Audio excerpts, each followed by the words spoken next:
Hello, guys, and welcome to another episode of The Film Angle. My name is Kris, And I'm Alex. and we've been catching up on all our Marvel films lately, ready in time to catch Doctor Strange in the Multiverse of Madness, which this time Alex and I managed to see together. Yes. Chris ventured all the way up to Bristol to spend the weekend with me, with his girlfriend as well. Just just want to chuck that out of there. She's my bodyguard. We don't want to start any rumors. We don't want to start any rumors just yet. The rumors have been going on for years. but now we've got a bigger platform. Of course, we don't want to get the rumors going even further. Okay, edit that out. What, the big platform bit? All of it. All of it. Yep. Mm. Chris ventured up to Bristol to spend the weekend with me, and we got to see Doctor Strange while you were here, and get a bit drunk on Saturday night. Yes, to the point that it's almost erased my memory of Doctor Strange, so should be a pretty good episode. Yes, yeah. Thankfully, we were very smart to go the morning before we got drunk, Yes, exactly. which I think would have been best. I'm not sure this film would have been great on a hangover. No, because this film is crazy. It is. Yeah, I don't think that's an understatement. yeah. It's unrelentingly fast and just kind of lots of ideas being thrown around everywhere. Just everything's being thrown at the screen. Sam Raimi's back. And just before we head on as well, we should say this is a spoiler review. If you didn't read the description, this is spoilers. So if you haven't seen Doctor Strange and you're not fussed about spoilers, then keep listening. If you are fussed about spoilers, go watch the film, then come back. And if you've watched the film, then let us know what you think and listen to what we think right now. Yeah, I was really excited for this film, seeing that it was Raimi's return to the superhero genre. You and I think fair to say, maybe not like crazy fans, but we're big fans of Raimi's work. We're big fans of the Tobey Maguire Spider-Man films, so Yeah. probably Spider-Man 2 is my favorite superhero movie of all time. So that gave me a lot of reason to be looking forward to this. Yeah. Spider-Man 2 is also my favorite superhero movie of all time. Massive fan of that. I actually hadn't seen, apart from the Spider-Man films, I hadn't really seen much else from Sam Raimi up until recently because I thought I would try and catch up with some of his films. And also Chris and I, more so Chris, you introduced me to the Blank Check with Griffin and David, another fellow podcast. And they're doing a bit of a Sam Raimi looking back through his films. So I've been trying to catch up on a few that have really interested me and I've wanted to catch up with and then listen to those podcasts as well. But I recently watched the Evil Dead films, which I'm really glad I did because I think Multiverse of Madness takes a lot of things from the kind of energy of the Evil Dead films. Yes, that's what I was looking forward to in this film. I wanted that from Raimi, and I think with the title, when the Multiverse of Madness is kind of probably one of the strongest, more in-your-face titles to come from a Marvel movie, and that paired with a name like Raimi's and the reputation that that brings with that, there is an expectation to see those sort of Evil Dead, idiocies come up, and we definitely get it. I think more in the third act of the film, but we did definitely get that. As soon as they start delving into the multiverse and into the horrors of kind of the Scarlet Witch, who becomes the villain in this piece, they really start to kind of play with the camera and kind of play with the kind of horror tropes that you'd expect in something that maybe is a rated higher in terms of age verification because this film truly pushes the boundaries of a 12A. It's quite I don't know if I'd say scary, but I mean for kids definitely, but like it's just creepy and quite disturbing at times. Yeah, yeah. A lot of the imagery is really detailed as well, and doesn't shy away when you get certain creatures. Well, this is a spoiler review, so I can say we get like these demonic demons that kind of Doctor Strange reanimates his corpse towards the end of the movie. Obviously, at the beginning, a version of him that we were introduced to at the beginning in the different multiverse dies, trying to What is he? What's he trying to do? Well, he's trying to save America Chavez, if I can remember rightly, Yes, and then as it looks like all hope might be lost, he's like, "You can't control your powers, but I could control them. I'm really sorry, but for the greater good, I'm gonna basically rip the powers from your body right now and kill you." But that doesn't go to plan as the creature stabs Doctor Strange in the side, and America Chavez has to go on to this journey alone, not knowing, I guess, as she meets the next Doctor Strange, whether she can trust him to keep her safe or not as well. yes, After and her this is recent, our Doctor Strange.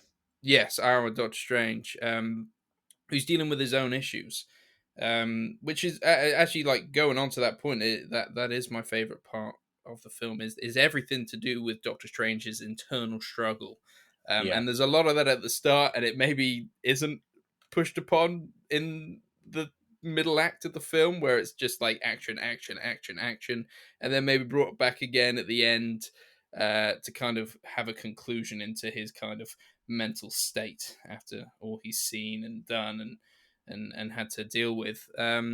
Those were kind of my favorite parts of the film. I found the action, especially to, towards the end, starting to get a little bit like I was glazing over, because it is just yes. non-stop, and it's yeah, it gets a bit wild. The movie just looks slightly different to any Marvel film you've seen. Even the angles, the way it's shot, everything, the timing, the pacing's just a little bit different. Enough to kind of keep you really like leaning over in your seat and really looking forward to what's going to come up next on screen. But yeah, maybe it did get a little bit fetishized with the action towards the middle to the end part where we're really right. Okay, there's so much going on here. There's so much visual stimulation that I'm really kind of struggling to really keep engaged with the story, even though it's not a hard plot to follow. It's not, overly complicated for a movie to do with multiverses. It's not that complicated, but it is a little bit. It needs to tighten up a little bit in areas, even though it's Yeah. only a 2 hour film, which is quite short for Marvel standards. Yeah. I was quite happy to see. I'm kind of, a little bit over the bloated superhero films. I like to see a nice, tight 2 hours. Even two Yeah, hours is quite long, really. But I guess when you've got the multiverse to contend with, it does make sense. Though that being said, in terms of multiverse stuff, I think it it's definitely works for the story, but I think fans who have might go in expecting cameos every second and different versions of your favorite characters popping up at all times might be a little bit disappointed. But I guess that depends what you're looking for out of a Marvel film. Do you want like a do you just want to clap at the screen and be like, "Hey, I saw that person"? And it's worth mentioning that, like, between us, I'm a massive Marvel fan. Grew up reading the comics and stuff like that. And Chris, you're kind of more of a casual fan, would you say, of the Marvel stuff? I think I fall in and out of love of it from time to time. I Yeah, think that comes from oversaturation, like the coined phrase Marvel fatigue definitely comes in from time to time. But I think I have grown a bit more of a closer appreciation for the films now that it's the dust has settled a little bit post Endgame, where I've kind of been able to take a step back and watch the movies in my own time and take them for what they are, away from the sort of fanfare that we get yeah. from these films. Um, yeah, I've been really enjoying catching up with these films, and some of these, a lot of them, I see them in a different light. So I was really, really excited. I'm considering myself, I'm warming up to becoming more of a fan than I ever was. So I'm thankful for that at least. I always like speaking to you about the Marvel films because we kind of go in from different angles. I think, um, even though I am a huge nerd, and obviously I like to see the cameos and the Easter eggs. Like, that is fun. I think I can still Yeah. have a critical eye and be like, Oh no, I no. am here for this. At the end of the day, I'm here for the story. That's what brought me to the comics and stuff like that. I'm here for the story, and I do like the fact that Doctor Strange kind of maybe narrowed its vision a little bit, in having the multiverse help the story rather than just being about the multiverse itself, which I Hmm. think I had a little bit of where it might have gone down. But yeah, I mean, being a nerd, it does mean that these films probably can win me over easier. Uh, Yeah. but I do like to think I enjoy most of them, but some of them I think are excellent and brilliant. But yeah, I think with this one I enjoyed it. I don't think I loved it, but I liked what it was doing, and I liked that it had a little bit more of its own kind of style about it, which is definitely brought in from Sam Raimi. Oh, it certainly does, yeah. I mean, it takes its characters, well, its villain, our turn villain of Wanda Maximoff. It really takes her into really dark territory. I think she does things that are probably even more horrible than what Thanos really does in terms of a character's mindset of justification. I mean, yes, she's dealing with grief, but it's taken to another level of delusion. Obviously, that's because she is somewhat possessed in this movie. Yeah, I mean, they give her a bit of an out in terms of like the Darkhold, which is a book that she's been using Demon Book to kind of see through the multiverse, and it's kind of corrupted her. Hmm. And she's seen versions of her kids, which were she made in a magical way during the events of WandaVision, the TV show. I've seen the memes of this already. Yeah, your children aren't real. You made them with magic. Did all mothers is kind of the standout line, um, which I guess is quite nice. But yeah, I mean that being said, I don't think you have to watch WandaVision. But I mean, it's kind of like the Marvel films have come so far now that you can't you. It's difficult to go in fully blind, and you will definitely have a better experience not going in blind. You could go in without watching an 8 episode TV show, um, but you do have more of an emotional connection to Wanda because, like you said, she does some horrific things, but you know what a kind of kind person can be, and you Yes. know exactly what she's been through leading up to these events. That being said, she kills a lot of people, and like she kills wasn't it like nearly all the sorcerers in Carmitage? Like she ends up Yeah. killing a bunch of I those. mean, she is willing to kill other children to save her children, which Yes. is problematic. I mean, that just goes to complete delusional, where it's hard to sort of empathize with her. I think because we were treated to so much of her and Vision, and we really do get the attachment between them two, and it's really sweet their relationship. And Mm. Bettany and Olsen play off each other so well that we do. It's hard not to feel sorry for her in any Exactly. capacity. Which is why I'm surprised that Vision didn't even get a mention. I'm not saying I want him to show up and clap at the True. screen, but I'm surprised. I'm surprised there wasn't some kind of emotional thread there because those two really like the Marvel, the MCU so far has been relatively loveless. They did a little bit at the start between like Thor and Jane Foster and Robert Downey Jr. and Gwyneth Paltrow, but they've kind of like not always picked up back up those threads. But Vision and Scarlet Witch developed like this quite beautiful romantic story that really plays out strongly in WandaVision. Um, Both and that grounded and very ethereal. Um, I was going to say throughout the whole of WandaVision, I was just saying, please don't make Wanda into the villain at the end of this. Please don't make Wanda into the villain at the end of this because I just wanted her and Vision to be together. And it does, like, even though it makes sense in the film that she is a villain, like it hurts, it hurts as a fan to see her go through that, which I don't think you mhm. would get as much if you didn't watch it, but you would just be like, wow, this evil lady who used to be an Avenger and a friend, you know, Yeah, is I mean, has like been fully corrupted.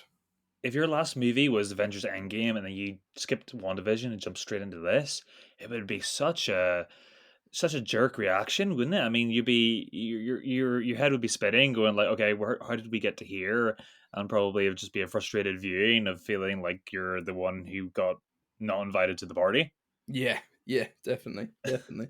Obviously, we've spoken a lot about Wanda, uh, but she kind of is the MVP in this film, but it isn't her film. It is Benedict Cumberbatch's film. Mhm. What did you think?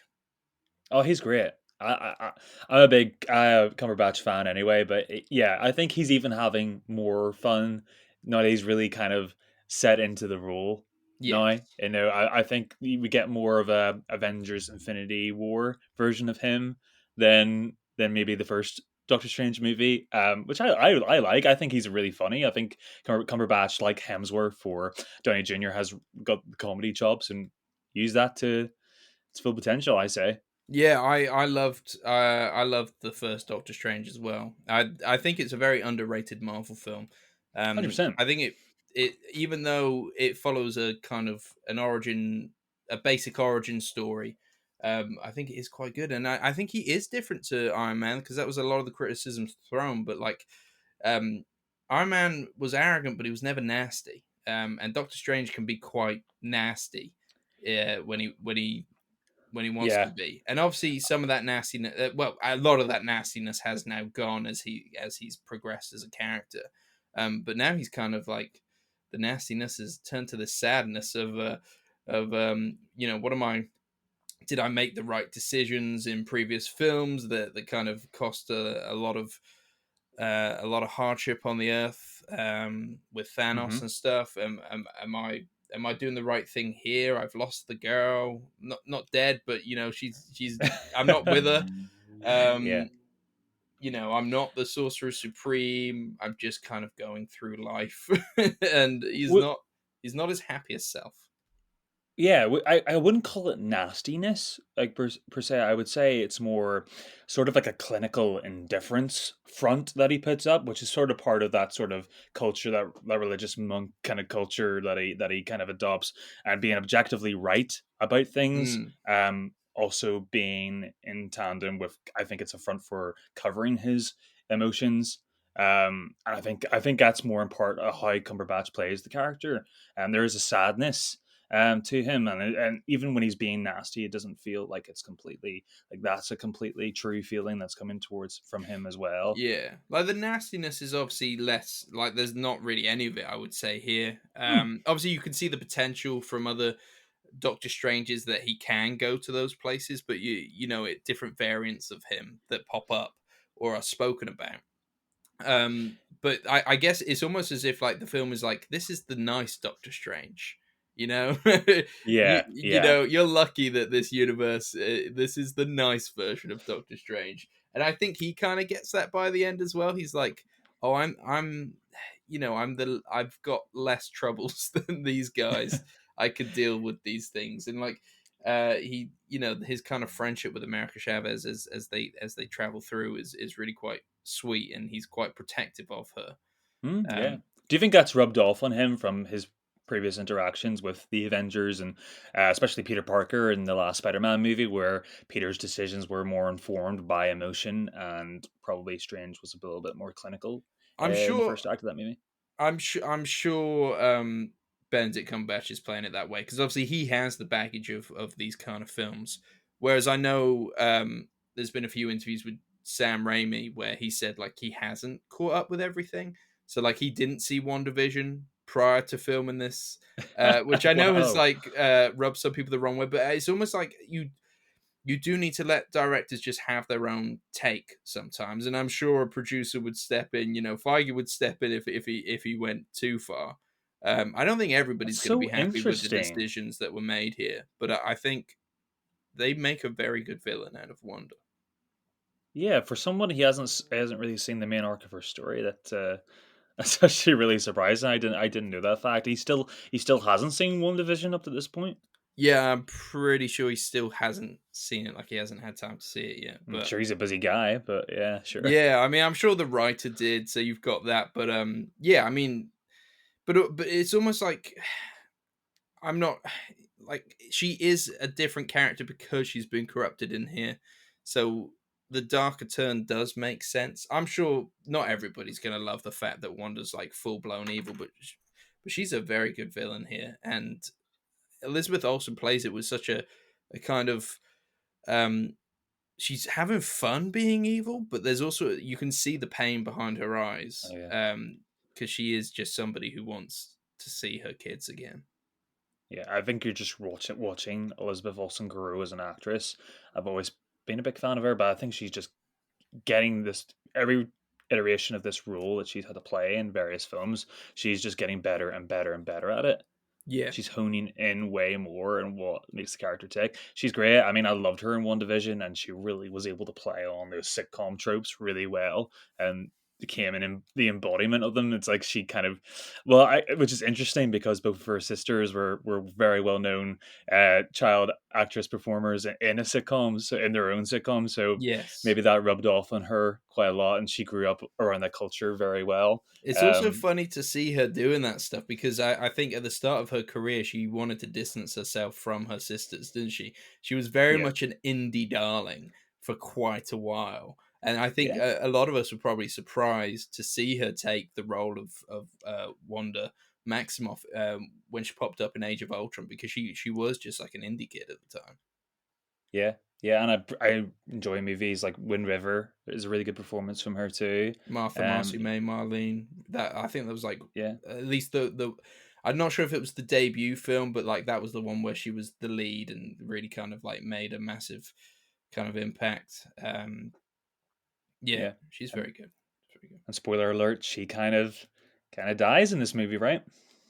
Yeah, yeah. I mean, I'm not fully convinced she's dead because you know It was, yeah, nobody dies in Marvel. But there was a as she brings down this I can't remember the name of the tomb, but it basically it's got the Darkhold scribings on it, and she's got to destroy it to kind of stop the corruption and not break the multiverse. Um, she brings it down on herself, but as it comes down on itself, there is like a bubble of red energy just before the end, and I do wonder if that's just to signify like, yeah, if we need to bring her back, we'll have an excuse somewhere, which is I don't know a little bit annoying sometimes, but I almost don't want to see Elizabeth Olsen leave the Marvel universe anytime soon. I love seeing her as the Scarlet Witch, but yeah. I didn't think about that. It's quite confusing. I now remember there's like a burst of energy, um, right, like a good couple seconds after like the whole temple crushes it down on her. And I was like, I just kind of took that. I don't know. I didn't know how to take that actually. It didn't really show its intention. It could be like, right, the spell is broken, or like yeah, everything's gone, or yeah, it could be interesting. Could it be a uh, way to bring her mm, back? I've got a feeling she'll probably be back. I just But in it's a what bit annoying capacity? sometimes, but yeah. I don't know Yeah. because she like we said like there's she does things that are pretty hard to redeem. So it's I mean obviously you've got the out of oh I was being corrupted by the Darkhold, but yeah I mean it's going to be you're not going to be able to just come back pretty and just join the Avengers just like that probably going forward in the film. I mean Hmm. she kills another world's team of Avengers, which ends up being the big kind of cameos. Yeah. Should we talk about how the cameos worked in Yeah, this yeah, film? yeah. I mean, teased in the trailer was Professor X, Patrick Stewart's Professor X, so you get to see a version of him. Um, Driving a Lamborghini. yeah, the big old like the '90s cartoon wheelchair, bright yellow, looked I don't see great. how he can get through any doorways. With his mind. Fair enough. And The Force. it's the way out every time. It's Professor X, man. It's his mind. You also get Black Bolt from the Inhumans, which was a bit of a weird one. Because that was Mhm. the Inhumans TV show, which I mean, I didn't even see it. It was supposedly so bad, like Marvel just wants you to forget about it. Again, a different version of that character. A fan casting, which I guess is what people probably wanted more of, where you had John Krasinski turn up as Reed Richard, aka Mr. Fantastic, and then you also had the Monica Rambeau version of Captain Marvel and the Peggy Carter version of Captain America, which is Captain Britain or Captain Carter as they call her here.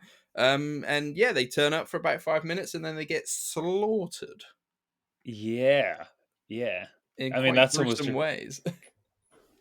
yeah, it's pretty crazy. I mean, we were having this debate about afterwards about how Captain Marvel, their version of Captain Marvel, gets her ass handed to her by Wanda. And I don't know, I'm not a big reader of the comics, but I always understood that Captain Marvel was like, the OP, the Superman of this universe, the one that just could kick 10 Avengers ass at once. Yeah, I guess my understanding was Wanda's pretty powerful.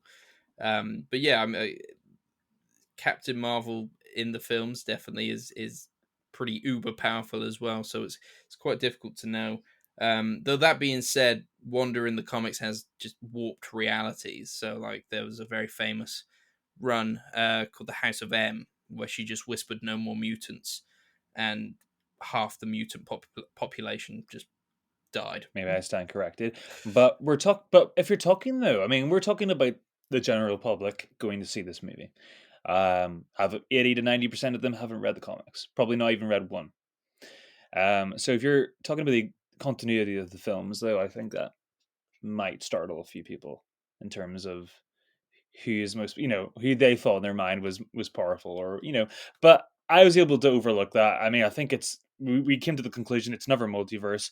Perhaps their version of this superhero isn't as powerful as our version. I think maybe there's an element of like, all right, as much as it would be cool to see a massive fight between these guys, that isn't the point, and we do need to like this needs to move the story forward. They're just an obstacle. Get rid of them because they all get their asses handed to them pretty easily. Like it would have been cool to see all of them fight a bit more. Reed Richards gets just like shredded essentially, pulled Yeah, apart into tiny pieces, and you barely get to see his powers on screen, which would kind of been a first for the MCU. Um, Captain Marvel gets a bit of a fight, but again, chopped in half with a shield. Black Bolt doesn't even get, he literally doesn't get a word in. Uh, as his mouth is shut and his own powers are kind of reversed on him just to destroy his skull.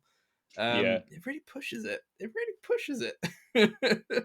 Yeah, that's almost like actually it kind of reminded me of almost like the big fights you get in a Game of Thrones like episode or something like that, where we kind of think right, you got your expectations, a big fight, and then a slaughter happens, and it's kind of like watching just a butchering. But Mm, it's pretty cathartic to watch. I mean, Wanda's drenched in blood, and it's quite a cool cinematic image to see her just kind of cruising down these hallways and fits of rage, and just anyone who's in her path is probably not going to get out of there alive. So it's yeah. kind of those flourishes were really fun to see, and I was That's where I like was Sam Raimi's style really kicks in. Like the camera starts to do some cool transitions and stuff like mhm. that, and it's move like the camera's moving, uh, fast paced, chasing after people and stuff like that. So you really get to see his kind of style, which he brought about in the Evil Dead. Really kind of get unleashed on a Marvel film, which I guess not always the most kind of visually stunning films, and probably safe to say don't play outside the box too much like this one does. I think a lesser director probably wouldn't have maybe gone forward with the Doctor Strange fights Doctor Strange with musical notes. I think that's the Yeah, kind of bonkers that Sam Raimi brings to the table. yeah. Did you find that like was intentionally a funny fight, like it was supposed to be kind of Yeah, I definitely laughed at humorous? bits of it. Okay.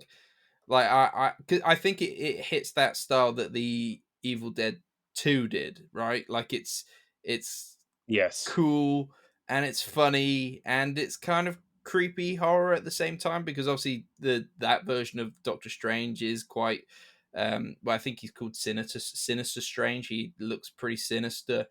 Mm. But then, I guess our Doctor Strange starts fighting him with these magical music notes, but the score works with it to create this kind of bonkers Yes. crescendo and crashing musical notes into each other. It's really fun. Yeah, that was probably like it was really left field. I actually I'm glad you laughed at it, because I thought I was the only one in the whole in the whole room laughing at it. I So I must have thought been it's like, oh, am I getting the tone wrong here? I must have been quietly laughing then because we were holding hands throughout the whole thing. Oh, well, it started off with you touching my lap, and then where I moved to the other side. I moved to the other side of the room, and then you followed me. I need to say this again. It so much happens in this movie. It really it's a film that needs a rewatch. Hmm. Shall we say that? Well, Shall we do that I, properly? I, you're a big. Are you a big fan of the last Spider-Man, Spider-Man No Way Home, in terms of how it deals with the multiverse stuff? Yeah, yeah, I would say I am. I'm like I think we might have mentioned this on the podcast before, but I'm a massive Spider-Man fan. He is my favorite, so I do go into those films quite critical sometimes. Uh, But that film kind of won me over. Like it was quite good fun, um, and I think they used their cameos in a way to enhance the story, which I really liked. See, that's where I felt that film lost it for me, and I'm glad that Doctor Strange exercised its restraint there a little bit more. Um, see, I struggle with No Way Home. I almost thought like if you took those nostalgic throwback elements of the cameos and you took it away from the film, what was left over was kind of subpar Marvel. Um, I think I just found Spider Man's choices in that movie a little bit too. I know the part of the character is to be naive and emotion first, but it was naive to the point of uh, sick inducing. Okay. Which is quite. I've always been a fan of actually the Doctor Strange character in these films because he's a little bit more practical. Um, and whenever the motion comes out, and we're getting a little bit more of the cracks appearing in this film, that's kind of the flourishes that I really enjoyed, and I think that's what Yeah. I think you agree to the human side, the non perfect side of Doctor Strange. Yes. Well, I think the film straight up deals with practicality and emotion, doesn't it? Because I think there's many an out that wouldn't probably be the popular choice for Strange to finish things, but he could do it, and but he chooses not to. He has to put his trust in others and kind of not take the lead in a way, and kind of I guess that's very much as we were talking about earlier, the start of the film, a version of Doctor Strange just being like, "I'm going to kill this kid. It's for the greater good," and him kind of being like, "No, I trust you to take this fight and save the day." There you go. Whilst reanimated with a dead Doctor Strange corpse, which has got to be one of the more creative finales from Marvel in a long time. It really like leans in to it was almost reminded me of that Billy performance that we get the Hocus Pocus movie with that like the way he moves his body with that. It's almost like something out of Michael Jackson Thriller video where he's just like he's just moving his head in sharp angles and really goofing it up, but you get used to it really quickly and it's quite fun just to kind of watch it and the makeup's great. Yeah, the makeup's really good, and it looks. I doubt it is all practical, but it has that practical feel to it, Yeah, like an I think art. Marvel's got really good at doing that lately. I think the same thing with Thanos was I don't know what did they do for Josh Brolin. I mean, like his face is so good in that movie where it looks almost like a combination of both makeup and CGI. Obviously, more CGI than Yeah, makeup, but there's just I such a think it human was all element to that. mocap. I think it was all mocap. It's incredible. They're getting really good at that sort of stuff and really blending that really well, so it Yeah. doesn't look like just a generic alien henchman guy coming down and I uh, think they tested makeup on Brolin. There's a picture out there. I'll have to find it for you, Chris, at some point and show you.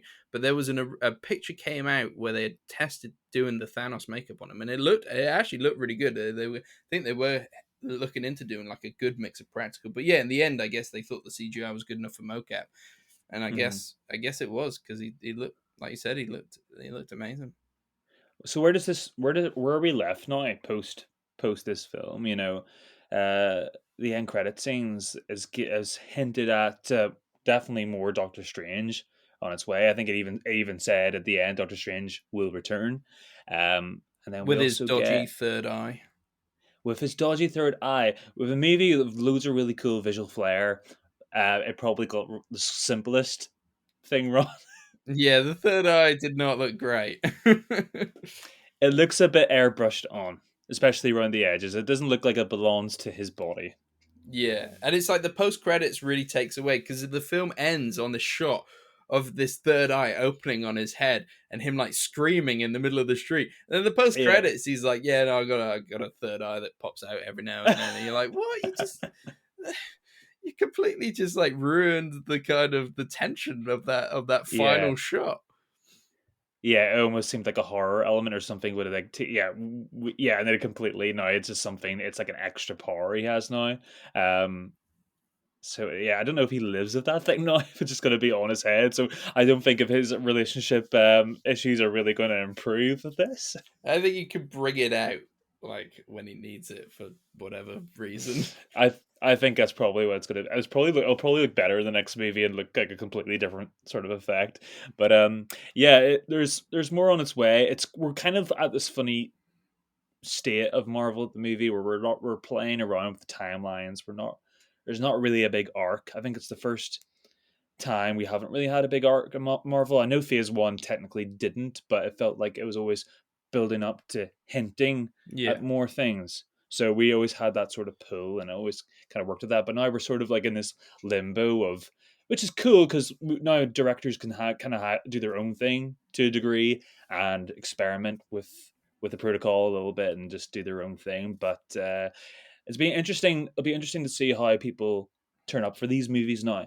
Now that we've got more homework to do, we've got loads of TV shows, and I don't know, people want to do the work, or people always going to be queuing up to see these films. Yeah, I'm almost kind of happy that there isn't or doesn't seem to be like an overarching thing because we've just had that, and there does come a point when each film is just hype for the next one.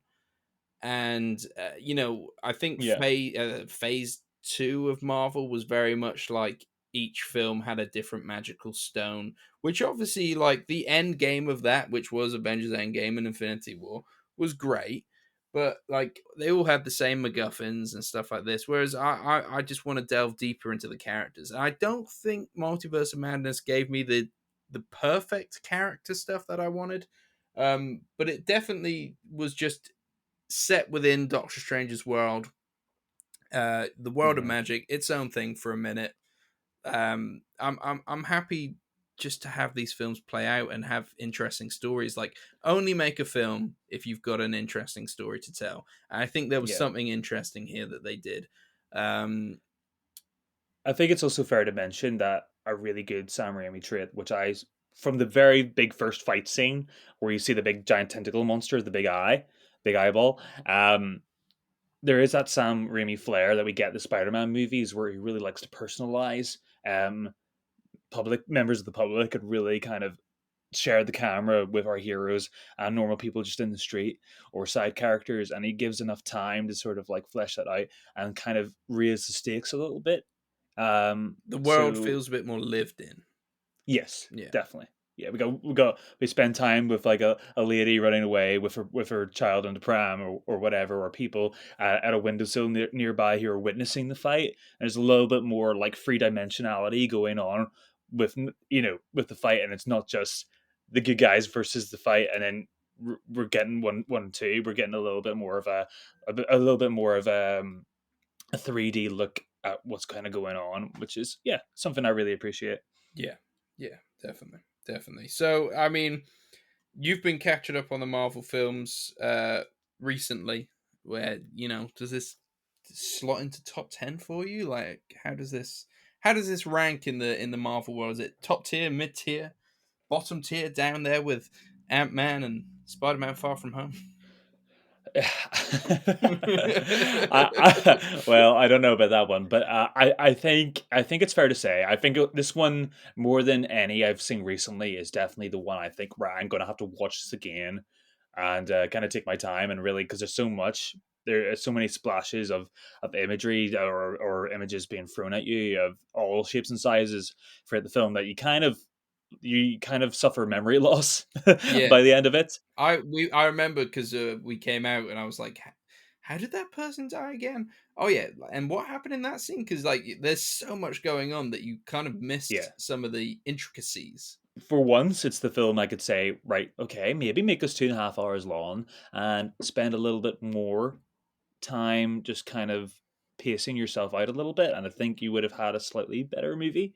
But I think it's solid. I think it's good, solid mid tier Marvel fare, and I think it's definitely worth seeing for anybody. Yeah. Probably in a, like I said, in a really big screen, probably biggest screen possible, because there's so much density to what's going on the screen at any given time. So I think, yeah, it's great. I enjoyed it. Not top 10 though. Not top 10. No, no, I think it was definitely mid tier Marvel for me, but I'm happy to see that they've let a director like put some flair on it. So it's almost like it's like a promising entry in the Marvel universe. I'm happy that they allowed somebody to be a little bit more playful in the comic book world, because comics are Mm. playful, and kind of put their own spin on things, and just be a little bit ballsy with, some of the shots and just some of the decisions made, like, and even just some of the fight scenes and stuff like that. It's just like interesting choices were made, which I can't imagine everybody was on board with all the time, and I don't imagine all fans will be. But I much prefer a film that kind of, you know, creates Yeah, of conversation course. rather than just like another safe play from Marvel. Um, that Do you being think they chose Raimi as sort of like a little foot in the door to make their movies a little bit edgier in time for the new Blade? Could that be a possibility to kind of warm us up? Maybe, but they had Scott Derrickson attached, who obviously did the first film, but his Hmm. kind of forte is very much within the horror world as well. He did Sinister, um, and he's got Yes. that new Okay. film coming out soon. Is it the Phone Book or the Black Book? I can't remember.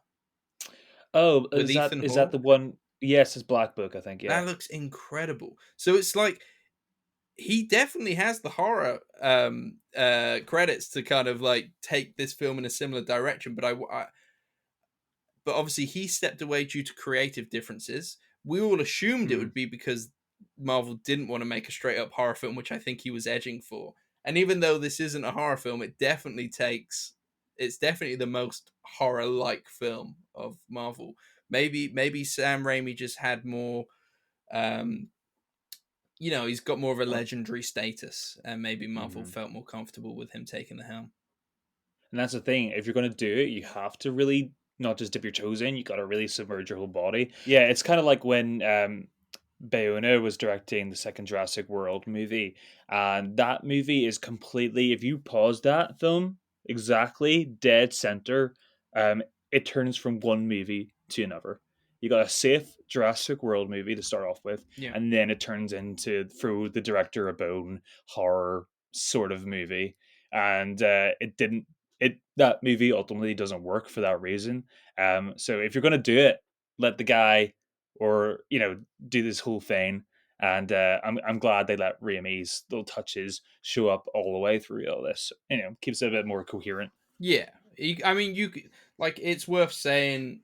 You can still tell he's working within the Marvel machine, but they're definitely he seems to be uh, allowed to like let loose a little bit more. And not many directors, it feels like, sometimes have that chance. Taika Waititi, I think, did a little bit. James Gunn definitely feels like he's been able to create his own kind of atmosphere.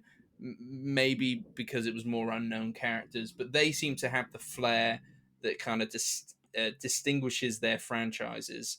Mhm. Um, and I think Sam Raimi may have just done the same for Doctor Strange. Yeah, be interested to see what happens next and what Sam Raimi does next, because obviously this is his kind of comeback after stepping away from film since Oz the Great and Powerful, I think. Yeah, was it? Yeah, and before that, yeah, it was Drag Me to Hell, and then Oz, Good and Powerful. Yeah, yeah, he needed a bit of a good book. I see. Yeah, it's a lot of time between making movies, really, isn't it? Yep, yep. He's always had big gaps. Like I don't think his filmography is that long. He's probably directed about 10 movies or something, or 10 to 15 movies in his lifetime, maybe since the Yeah, '70s. yeah, something like that. Something like that. Chris, when are we going to have a full on fight? Oh right, okay, yeah. I know we're pretty agreeable at this stage, aren't we? Yeah. I swear we had, we, back in our Toys R Us days, we were we had a few more fights about films. Have you Hmm. softened? We saw have I softened. You know what? I actually I am a very kind reviewer. I think my letterbox reflects that too. I go into everything wanting to like it. Do you not? Yeah, oh, definitely. I mean, I mean, I think, like, You saw my Atlantis Untold review or listened to it. Um, You were yeah, very diplomatic. exactly. I think I'm a diplomatic reviewer. So obviously that was our Doctor Strange and in the Multiverse of Madness spoiler review. I think we did tease at the end of last episode that we would catch up on a few more things like the Northman and stuff like that. And that obviously Yeah, hasn't of course. happened, but I mean, we were supposed to be recording this together in person, but I think we are a little bit too hungover on your last after we watched Doctor Strange and on your last day Yeah, here, Chris. So yeah, we will discuss films like Northman, Apollo 10 and a half in a future episode, probably the next one. But we just thought, as this is very timely and probably a lot of people are watching Doctor Strange, I know I love to come out of a film and kind of get like an accompaniment to it and hear other people talk about it and stuff like that. So 100%. that's what we're giving you here. So I hope you've enjoyed it. Yeah, guys, if you like this episode or if you like previous episodes so far, please subscribe to us. We are on Instagram, we are on Spotify, we are on Apple Podcasts, pretty much anywhere where you can get your podcast from. You can search for The Film Angle, and we're there. Please give us a little review as well. It's always nice to get feedback. Tell us what we're doing right, and definitely tell us what we're doing wrong, because we're not shy of criticism. We would like to improve ourselves. So yeah, that's another episode of The Film Angle, guys. That's it for tonight. My name is Chris. And I'm Alex. Thanks, guys. Good night.